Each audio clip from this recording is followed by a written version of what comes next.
Hello, నేను doctor Aishwarya, gynaecologist. ఈ video just patient awareness కోసం చేస్తున్నాము. ఈ పేషెంట్ 38 ఇయర్స్. సో తనకి పీరియడ్స్ అప్పుడు హెవీ బ్లీడింగ్ అవుతుంది అని 6 మంత్స్ నుంచి అశ్రద్ధ చేసి ఫైనలీ వచ్చింది. ఈరోజు మనం చూస్తే కానీ ఆమెది బ్లడ్ లెవెల్ 7కి పడిపోయింది. అండ్ స్కాన్ చేసి చూస్తే పొట్టలో ఒక పెద్ద ఫైబ్రాయిడ్, మీరు ఇక్కడ చూస్తుంటే ఆల్మోస్ట్ 10 సెంటీమీటర్ ఫైబ్రాయిడ్ ఉంది తనకి. దీనివల్ల పీరియడ్స్లో చాలా బ్లీడింగ్ అయిపోయి బ్లడ్ లాస్ అయిపోయి హిమోగ్లోబిన్ 7కి వెళ్ళిపోయింది. సో ఇలాంటివి డెఫినెట్గా నెగ్లెక్ట్ చేయకండి.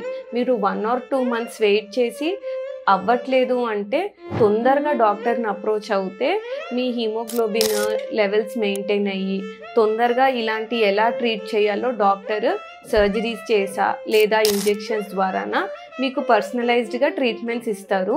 ఇంత దూరము ఇంత వీక్నెస్ వచ్చే వరకు తెచ్చుకోవద్దు.